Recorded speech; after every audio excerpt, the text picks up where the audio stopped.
Amen. Tayo po ba ay handa na? Amen. Yes. Tuloy natin mga kapatid ating serye for this quarter all about the Holy Spirit. Amen. Napakaganda po talagang ating makilala, no? Ang banal na Espiritu sa ating buhay. At papaano pa natin siya makikilala at malalaman ano ba yung kalooban o pagkilos ng banal na Espiritu sa ating buhay, no? So marahil din po ang katanungan, no, sa atin. So ang title nito mga kapatid is How to Know the Holy Spirit Better, no? The title is a question. So papaano natin makikilala ang banal na Espiritu ng mas malalim? Amen. Sino gusto lumalim sa Panginoon? Amen. Yes, lahat tayo, no? Kaya napakahalaga ng salita ng Diyos. Napakahalaga nung tayo'y nananalangin at nag-i-intercede, pinapanalangin ng bawat isa. No, because the Holy Spirit works on those circumstances sa ating buhay sa tuwing tayo ay talagang nananalangin at nagbubulay-bulay ng salita. So, first, sabi, seek the Holy Spirit as a person. No? Sabihin natin, person. Ayan. John 16:7. Ayan. Sibalit sinasabi ko sa inyo ang katotohanan. Ang pag-alis ko'y sa ikabubuti ninyo, sapagkat hindi paparito sa inyo ang patnubay kung hindi ako aalis. Ngunit pag-alis ko, sabi ng Panginoon, pangako niya, isusugo ko siya sa inyo. Ang patnubay. So, He is a person, not power. Okay? Oh, that just to be clear, mga kapatid, no? Kasi ang siguro marami, no, or hindi siguro, may mga tao na ang pagkakilala nila sa banal na Espiritu ay kapangyarihan. No, hindi 'yun eh. Oo, makapangyarihan sapagkat ang banal na Espiritu ay Diyos. Pero makilala natin siya as a person. He is God. Amen. Kasi we are not just after yung power, di ba, yung blessings, yung healing. Kasi kapag doon tayo nakatingin, hindi mo makakilala ang banal na Espiritu. Amen po. Kapag yun po ang ating desire, no? Ang desire natin is power, healing, blessings, deliverance, no? Hindi po doon makikilala kung doon yun ang tinitingnan natin, no? Makilala natin ang banal na Espiritu bilang siya ay Diyos. No, He's a person. Pag sinabi He's a person, nasasaktan siya. Amen. Amen. Natutuwa siya sa atin. Diba? Nalulungkot siya.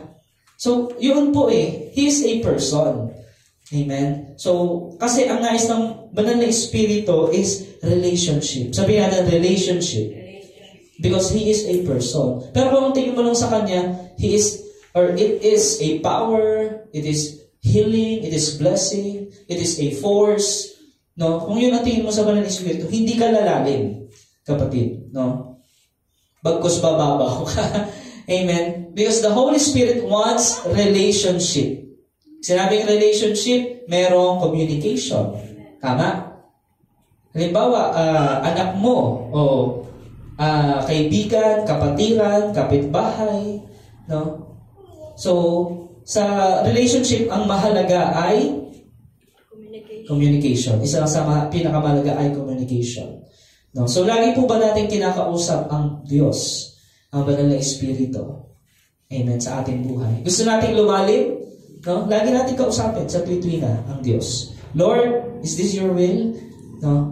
Alam niyo, sa pag-make ng decision, kung ikaw ay tunay na Kristiyano, madali lang. Tama? Madali lang mag-desisyon. Kaya lang naman tayo nahihirapan kasi lumalaban yung laman eh. Nadaday tayo minsan ng laman. No, pero bilang tayo mga Kristiyano, paano ba yung sinasabing pag-desisyon? Diba? Anong tanong? Lord, is this your will? Ganun lang naman eh. Tanong sa sarili mo, is this for the glory of God? Yun, makakapag-desisyon ka na nun. Tama? So, if it's for God's glory, by all means, do it. Diba? Amen. Kung kalooban ng Panginoon, go! Yes. Do it! Amen. Diba? Lakaran mo. Diba? Ganun lang pag make decision. Diba? So, Lord, is it your will na ganito po ang maging negosyo ko, ganito po ang maging trabaho ko?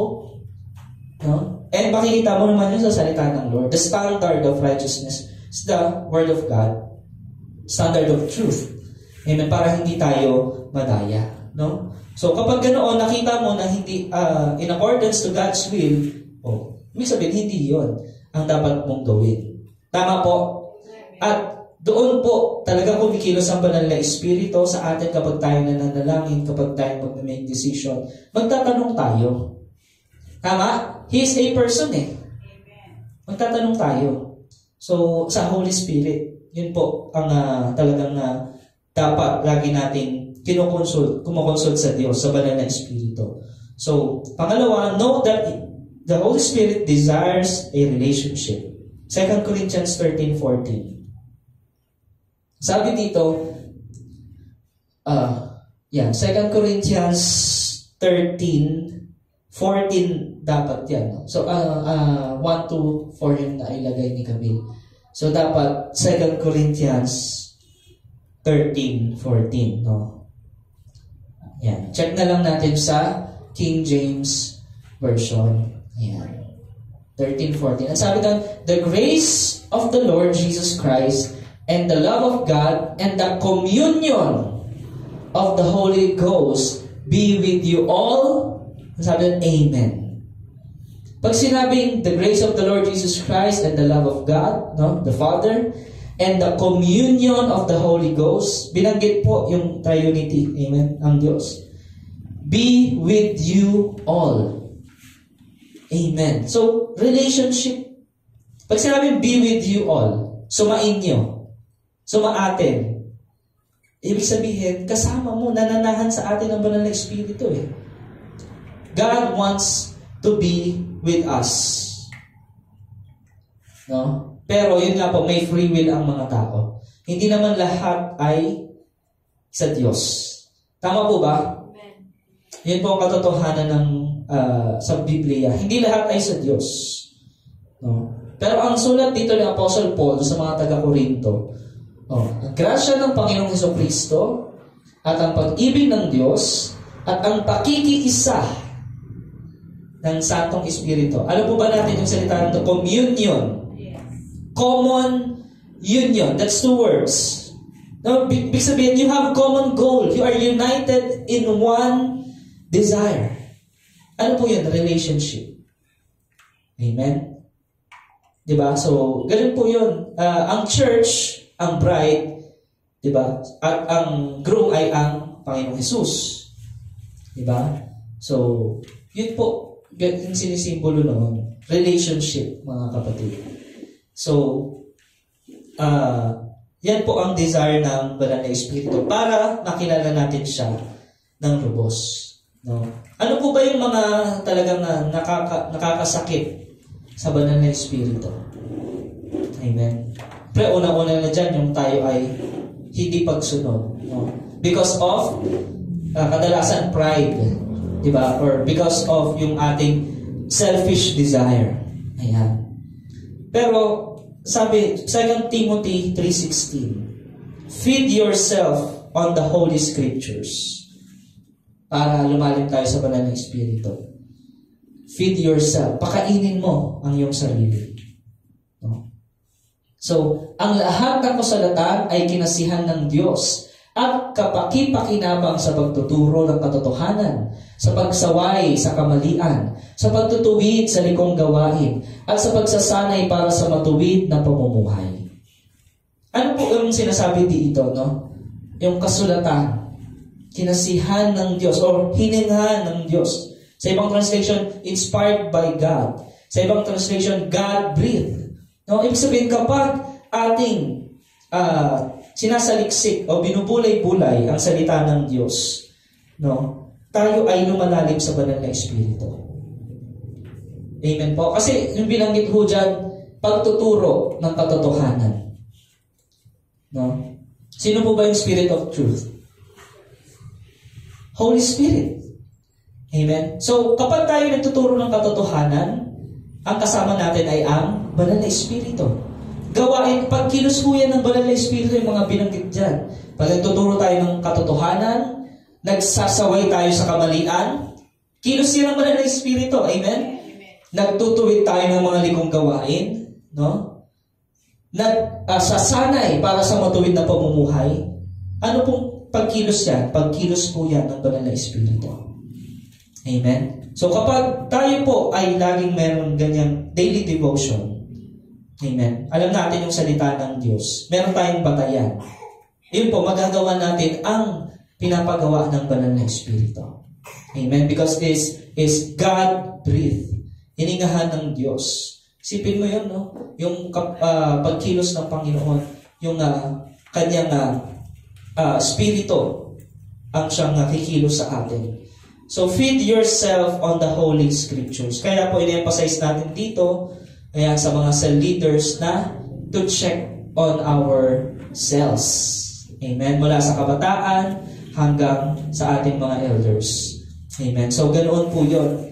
At para po ito sa kaluwalhatian ng Diyos. Yun po ay pagkilos ng Panginoon. No? Hindi nagkaroon ng daily devotion dahil wala lang.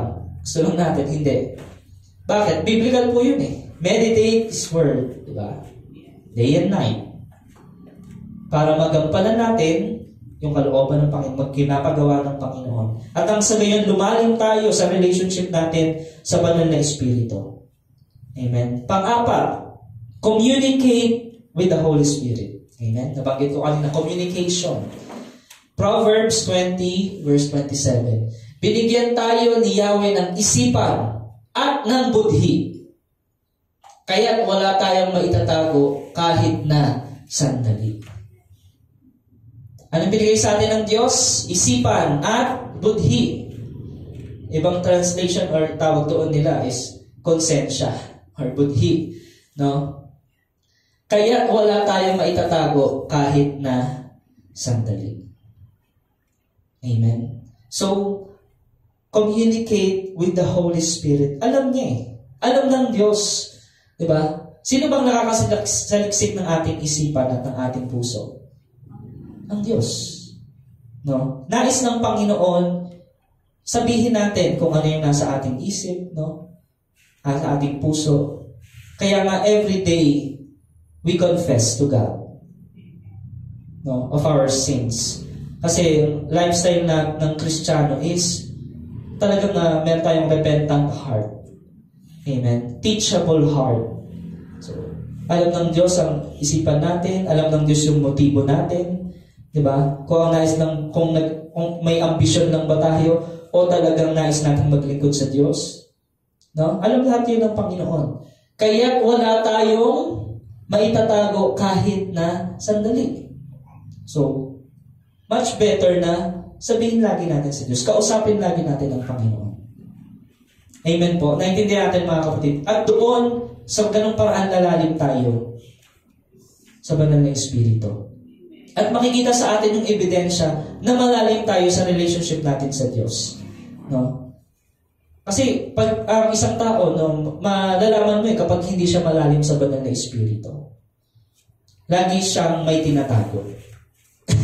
Tama po? Tama po yan eh. Pero sabi doon, wala tayong may tatago kahit na sandali. Pero ang isang taong babad, no, or malalim sa banal na Espiritu, lagi yan nagsasabi ng katotohanan at lagi niyang sinasabi kung ano yung nasa puso niya sa Diyos. O nasa Diyos. Amen? So, ganoon po yun. Bakit mahalaga na lagi nating sabihin? Bakit mahalaga, Pastor, ang confession? Bakit mahalaga talaga ang prayer? Diba? Kasi He's faithful and just. Diba? To forgive our sins. Ibig sabihin, nalilinis tayo araw-araw. Paano magpo-progress yung sanctification sa ating buhay kung hindi tayo nakikipag-usap sa Diyos? Paano natin malalaman halimbawa na sa spiritual battle ka, yung game plan, kung hindi mo kinakausap ang Diyos? Amen? Kaya nga, merong mga opposition, di ba? Spirit, bakit? Hindi naman lahat kumakausap sa Diyos eh. May mga persecution. Bakit may mga nagpa-persecute sa mga Christians? Kasi iba yung Diyos nila eh. Kasi kung parehas ang Diyos na kinakausap natin, wala ganon, persecution. Iisa tayo. merong persecution, merong hindi nakikiisa. Di ba? Merong resistance sa mga tao sa buong mundo na hindi naman nakikiisa sa kalooban ng Panginoon. Dahil ang communication nila ay hindi sa Diyos. Di ba? Ganoon eh. So, si Judas, nung siya ay nag-remorse, hindi nilagay doon repentance eh, remorse. No? Parang mabigat eh. Oo, nabigatan siya. Parang papunta na doon sa pagsisisi, pero hindi totoong pagsisisi. No? Bakit? Nakonsensya lang siya eh. Oo, tama. Binalik niya. Binato niya yung 30 silver. Pilak doon ulit sa mga religious leader. Tapos, anong ginawa niya? Napakamatay. Wala kasi talaga siyang relationship sa Panginoong Jesus. No? So, at yung communication, at si Judas, may tinatago kasi si Judas eh. Kasi ang sabi doon sa Biblia, ang Panginoon ni Judas yung kanyang tiyan. Diba? Or ibig sabihin, yung love of money eh. No? Bakit love of money? Tinanggap niya ngayon para ipagkanulo ang Panginoon. Pero nag-remorse lang siya. Hindi ka, unlike Peter, dininay ni Peter 3 times, diba? Pero si Peter, nag-repent talaga after that. Kaya, naka-recover. Talagang yung faith ni Peter ay talagang lumakas after nung pinagkalooban pala ng Espiritu.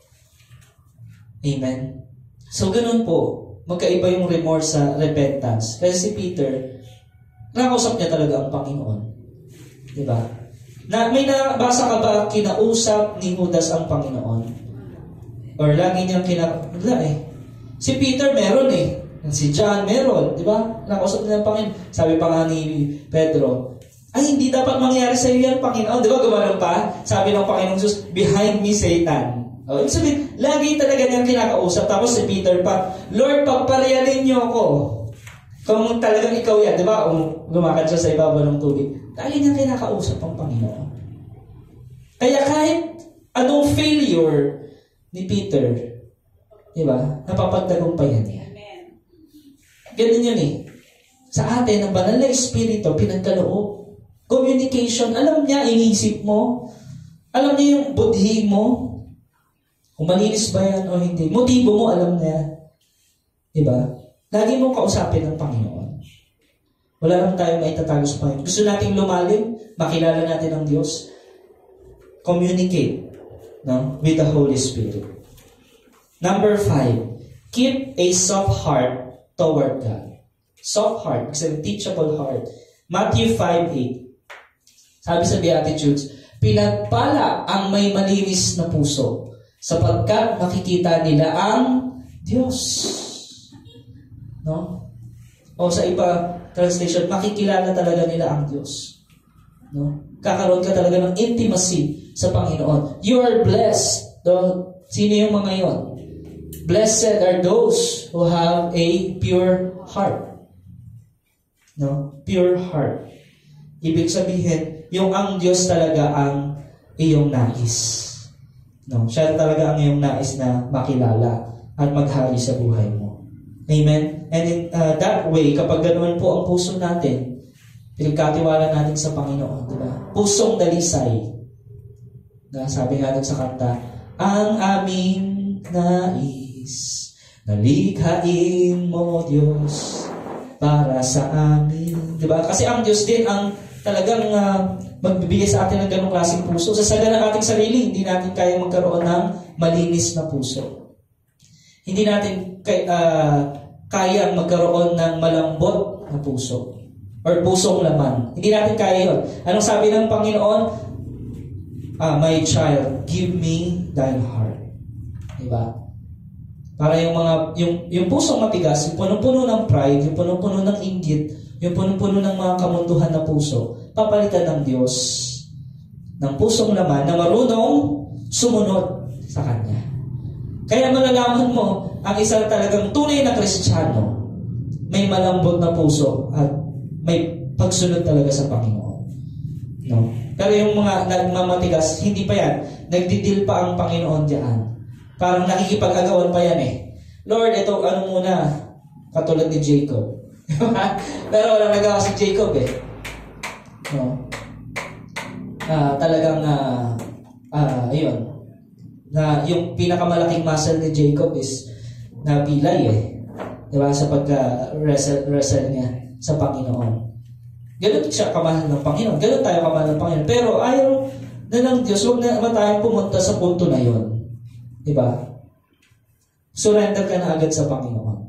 Pag sinabi ng Lord, mali yun, aminin mo. Diba? Ganun agad. Lord, I admit, no? I confess yung mga ginawa mo. No? Sabi, keep a soft heart toward God. Para sa gayon, tuloy-tuloy yung ating paglalim sa pananampalataya, sa pagkakilala sa banal na Espiritu. Kasi alam mo kapag isang tao matigas talaga, no, ang puso, makikilala niya kaya ang Diyos? Hindi. Diba? Hindi eh. Hindi sabi, yung mga malinis na puso, makikita nila ang Diyos. Amen. Pero yung talagang mag-resist, ayaw talaga. No? Hindi makikilala ang Panginoon. So, number 6, don't take yourself too seriously. No? Wag yung sa sarili mo. Ikaw maging hard or mag-rely. Ecclesiastes 7:16-17. Huwag kayong magpapakabuti o magpapakatalino ng labis. Bakit mo pahihirapan ang iyong sarili? Ngunit huwag ka rin namang magpapakasama ni magpapakamangmang at baka mamatay ka nang wala sa panahon. Amen? Ano yung sinasabi ng mga ngaral dito? No? Don't take yourself too seriously. Huwag kayong magpapakabuti o magpapakatalino ng labis. Bakit mo pahihirapan ang iyong sarili? Ngunit huwag ka rin namang magpapakasama ni magpapakamangmang at baka mamatay ka nang wala sa panahon. Ibig sabihin, yung mga wala sa plano ng Diyos sa buhay mo, wala yung huwag mong gawin yun. Huwag mong pagtuunan ng pansin yun.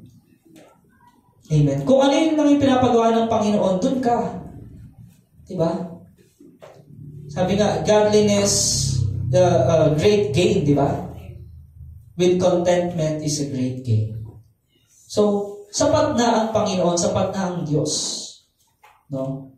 So, ibig sabihin din, kung nais ng Panginoon, ikaw ay ma-assign sa, di ba? Or sa ibang bansa ka ba? Or dito ka ba sa Pilipinas? Let His will be done. Amen. Amen. Hindi ikaw yung magiging decision maker, kundi ang Panginoon. Huwag natin pahirapan yung ating sarili. No? Don't take yourself too seriously na hindi mo na napapansin or hindi mo na pinapansin ang kilos ng banal na Espiritu sa iyong buhay. No? So, ang sinabi dyan, yung about sa world, no? Huwag ka masyadong kumbaga, magpapakatalino ng labis sa sanlibutan po yan. Yan yung sinasabi dyan. No? Kasi, ang dapat natin makita, ano ba ang nagmamatter? Diba? At the end of your life, why is it talagang the most precious thing na dapat nating pagtuunan ng pansin? What is it? No? Ibig sabihin, yung relationship natin sa Diyos. No? Kasi, di ba, makamtan man natin, di ba, sabi nga sa Biblia, ang bagay o kayamanan sa buong mundo, kung mapahamak man ating kaluluwa sa impyerno, wala ding sense. At ayaw ng Panginoon na mangyari yun sa atin. Ang gusto ng Panginoon, intimate relationship sa atin. Na magawa natin, malakaran natin kung ano yung pinapagawa ng Diyos sa atin. Sapat, sabi pa nga sa pangaral ng Panginoon, sapat na ang bawat araw. Do not worry about tomorrow. Diba? Sapat na ang bawat araw. Diba? So, kung ang mga ibon nga, pinapangalagaan ng ating amang nasa langit. Tayo pa kaya, diba, na mahalaga sa Kanya. So, sa Diyos po tayo dumipende. Yun po yung sinasabi dyan, no? Nang sige, lumalim tayo sa pagkakilala sa banal na Espiritu. Pang-7, treat people well. Love your neighbor as you love yourself. The second greatest commandment. Sabi sa Ephesians 4:30, at huwag ninyong saktan ang kalooban ng Espiritu Santo sapagkat siya ang tatak ng Diyos sa inyo. Ang katibayan na kayo'y tutubusin pagdating ng takdang araw. Amen? So, isang bagay na nasasaktan ng banal na Espiritu kapag yung tinatawag yung second greatest commandment, hindi natin natutupad. No? Yung hindi tayo marunong umibig sa kapwa. No? Doon nasasaktan ang banal na Espiritu. Oo nga, tayo naglilingkod, di ba? Halimbawa, bahagi tayo, ministry, meron tayong ministry, may naka-assign sa atin. Tapos, hindi mo naman magawang mahalin kahit yung mismong kapamilya mo. Di ba? So, wala din yun. Hindi rin nakakalugod sa Panginoon yun. Amen? So, love your neighbor as you love yourself. Treat them well. Diba? Lalo na sabi sa sambahayan ng Diyos. Diba? Kasi nakikita natin na talagang kumikilos ang Diyos lalo na tayo ay mga nasa huling araw na.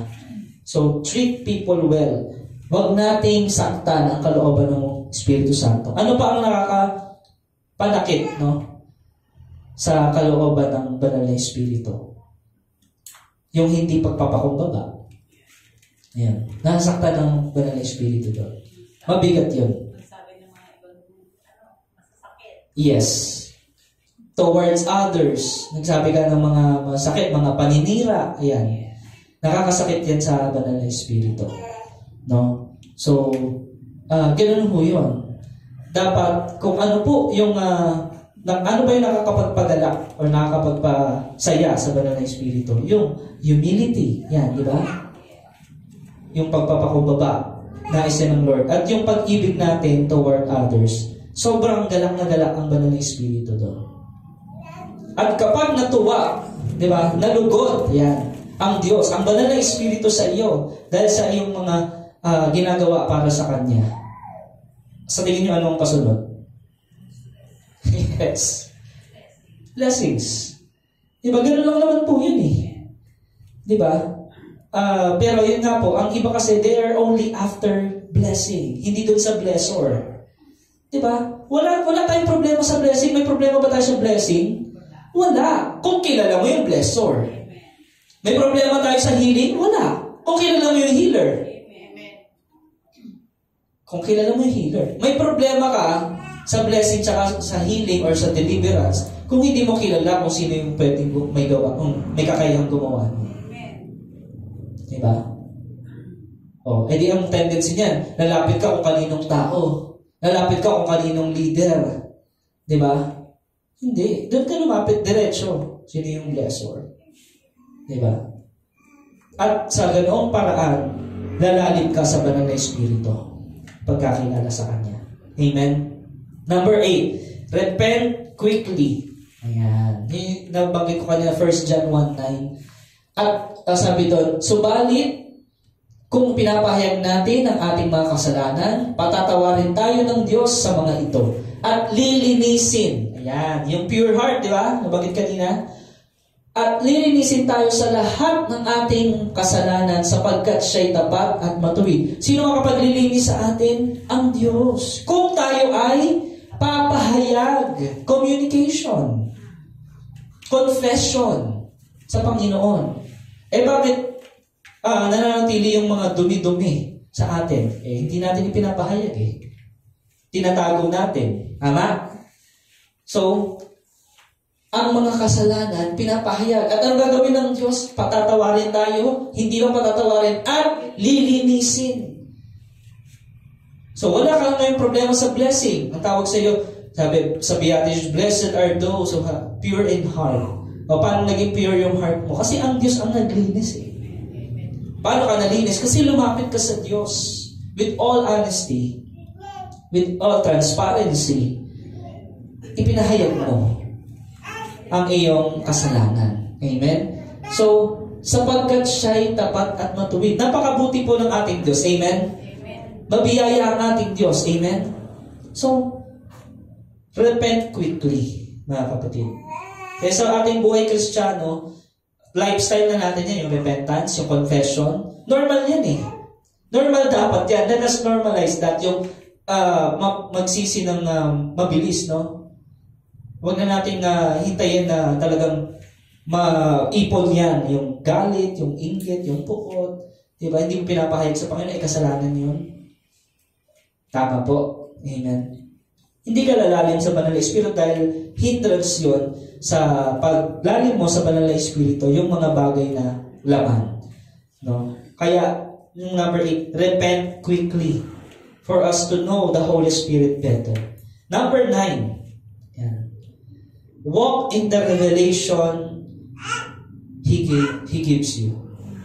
Sabi sa 1 John 1:7, ngunit kung namumuhay tayo sa liwanag, gaya niya na nasa liwanag, tayo'y nagkakaisa at ang lahat ng ating kasalanan ay nalilinis ng dugo ni Jesus na kanyang anak. Praise the Lord. No? So, walk in the revelation He gives you. Yung binigay sa atin ng Panginoon. Kung namumuhay tayo sa liwanag, gaya niya na nasa liwanag, maliwanag ang lahat. Maliwanag ang lahat sa iyo na ikaw ay nilikha para sa Diyos. Hindi para sa sarili mo. That you are created to glorify His name, glorify God. You belong to God. You belong to the kingdom of God. Maliwanag lahat. You are forgiven. Amen. So, gaya niya na nasa liwanag, yung pamumuhay, makikita yan sa pamumuhay. Tayo'y nagkakaisa at ang lahat ng ating kasalanan ay nalilinis ng dugo ni Jesus na kanyang anak. Praise God, no? So, yun ang ating lakaran. At magkakaroon sa atin nung tinatawag na mga revelation ng Panginoon. Ang sabi pa nga, ang banal na Espiritu, papaalam na sa atin kung ano yung mangyayari sa hinaharap. I-reveal niya eh. Sino ba yung magre-reveal? Ang banal na Espiritu. Kung namumuhay tayo sa liwanag. No? Pero kung hindi tayo lubos na namumuhay sa liwanag, makakatanggap kaya tayo ng revelation. O malalaman natin, ma-anticipate natin yung mga bagay sa buhay. Hindi. No? Kaya napakahalaga nung decision making natin in accordance to God's will. No? Gaya niya na nasa liwanag. Sabi doon, tayo'y nagkakaisa. At magkakaroon ng pagkakaisa. No? Kaya nakaka-overwhelm, ibig sabihin, nakaka-amaze. No? Na-amaze ba kayo unang buwan pa lang sa DOCGM, ang dami ng ginagawa ng Lord? We are very amazed.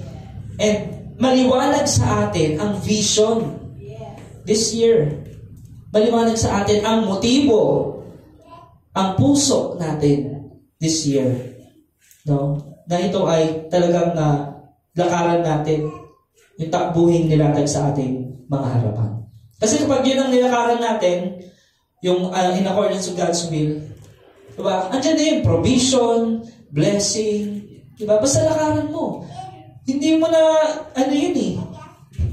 Ang Diyos nang bahala dun eh. Hindi mo na department yun, kumbaga. It's not your department.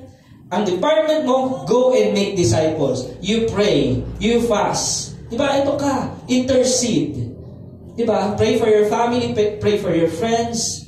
Diba? Share the gospel. Yun tayo. No? Pero kasi marami, kaya hindi natin nagagawa yun. Bakit? Pinapakailaman natin yung departamento ng Diyos. Ano yun? Yung provision, di ba? Alala tayo, yung madami sa buhay natin. Di ba? Ang likot. Ang likot-likot natin kasi. Di ba? Alam mo bakit maraming Kristiyano, medyo, kumbaga, yung progress is talagang mabagal, malikot eh. Ano yung malikot? O, tingin ka na tingin sa mga alon. Si Jesus nandun, no? Amen. Diba? O, nakalakad ka sa tubig. Pero, sa mundo, ang daming mga disturbance or mga distraction. Diba? Hindi ka tuloy makapag-pray. Ano sabi ng Panginoon? Shut the door. Hindi naman literal na kwarto yun eh. Go to your room, hindi naman literal yun eh. Diba?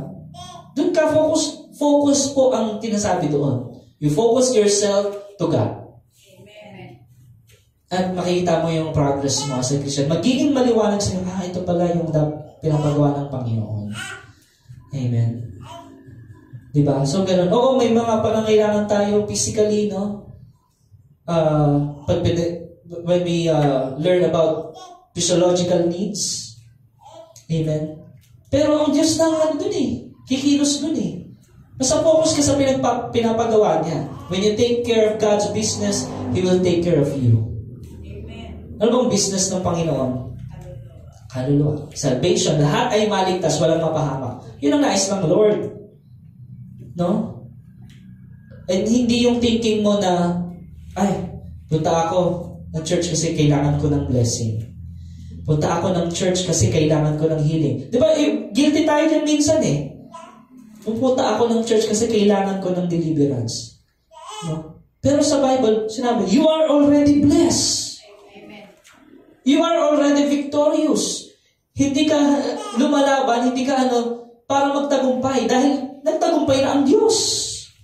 Ang gagawin mo na lang, gawin mo yung pinapagawa ng Diyos. Lakaran mo yung takbuhin nilalatag sa harapan mo, and then, surely, goodness and mercy shall follow you all the days of your life. Amen? Praise the Lord.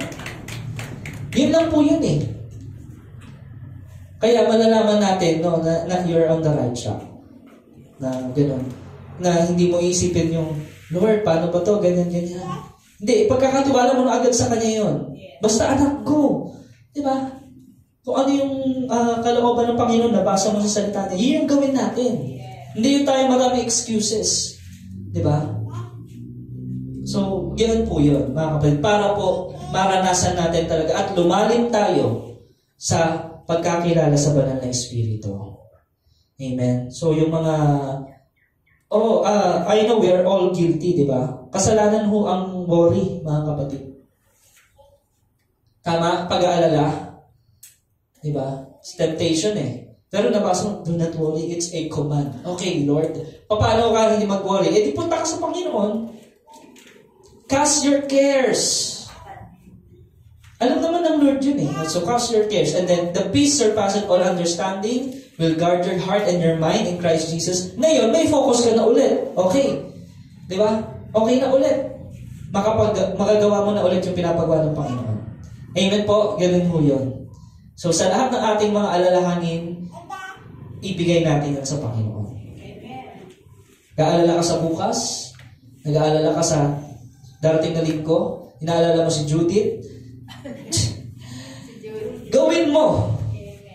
Natatakot ka? Do it anyway. Natatakot ka na mag-devotion? Do it anyway. Do it afraid. Oh, may stage fright ka? Do it anyway. Di ba tatakot ka mag-share sa harapan?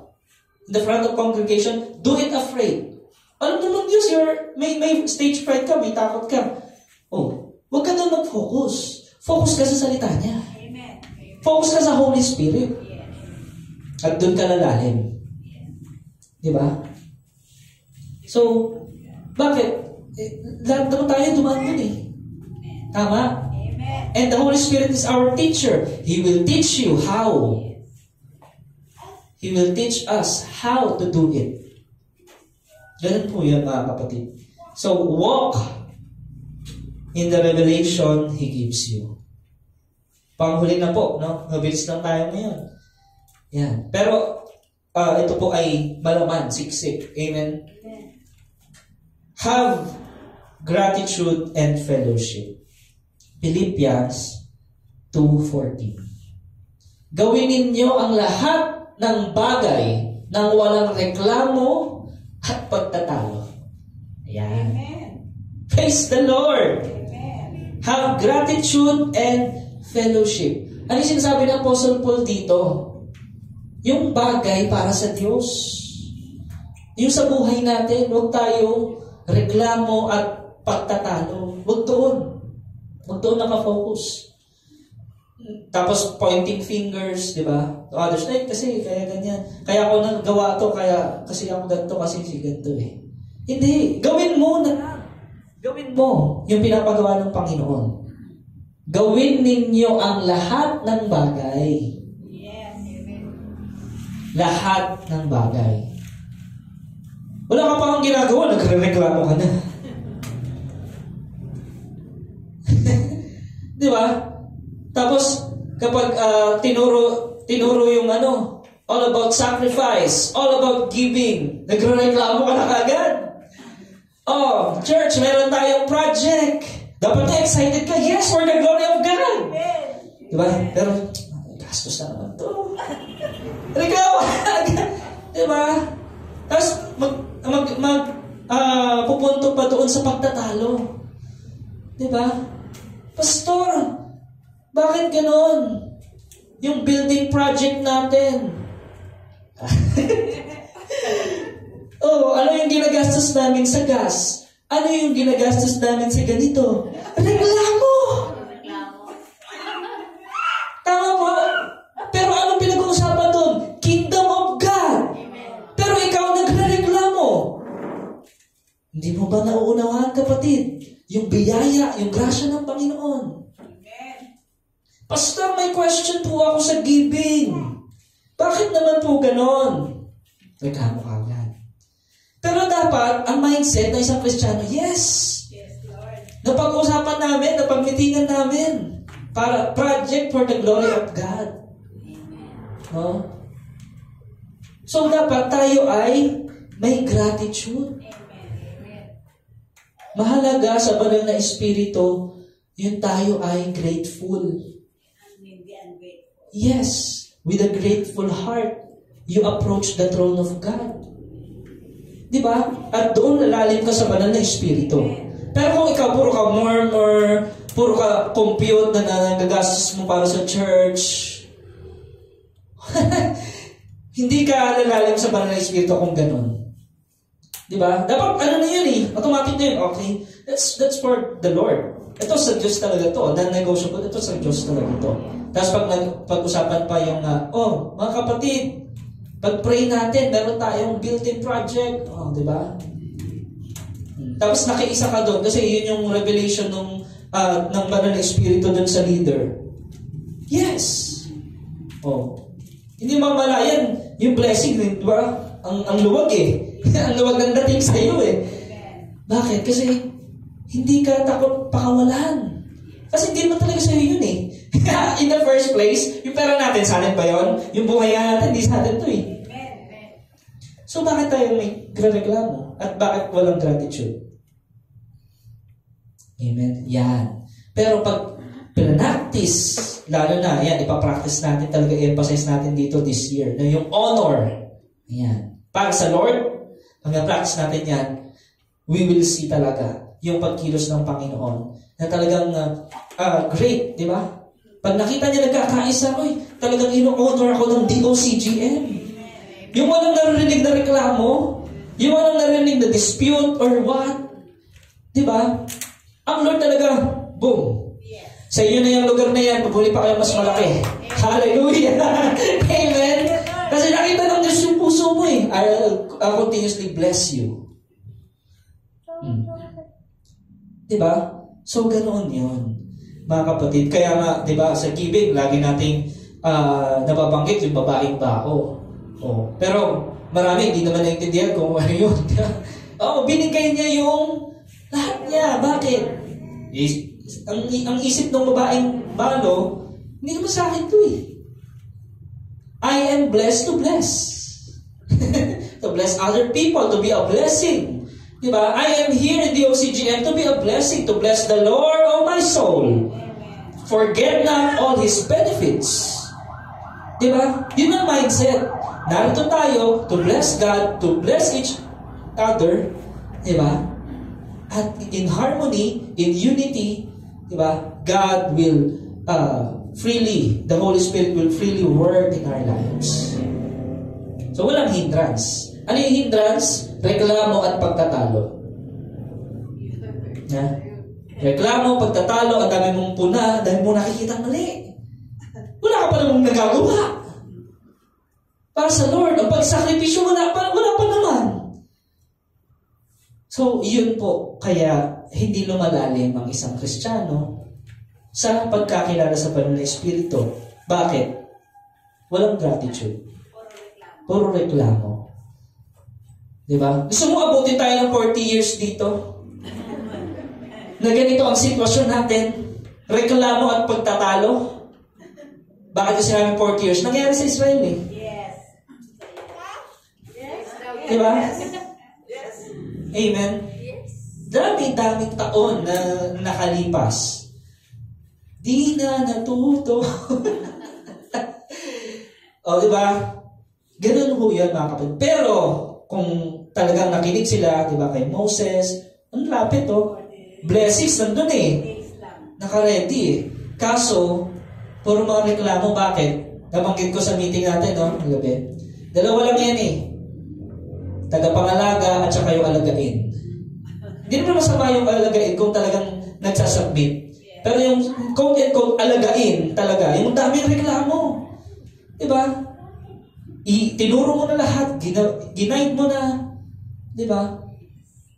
Bless mo na. Pero reklamo pa din yung nakikita.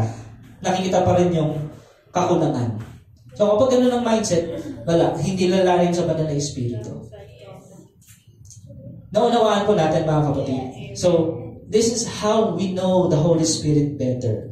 With a grateful heart, we always have fellowship in harmony. We continuously walk in the revelation na binigay sa atin ng Panginoon doon sa vision na lakaran natin. No? Meron tayong repentant heart, no? Maayos yung pakikitungo natin sa isa't isa. Ayan, lalalim ka sa banal na Espiritu. Yung focus natin sa gawain lang ng Panginoon on how to glorify God at hindi sa mga bagay sa mundo.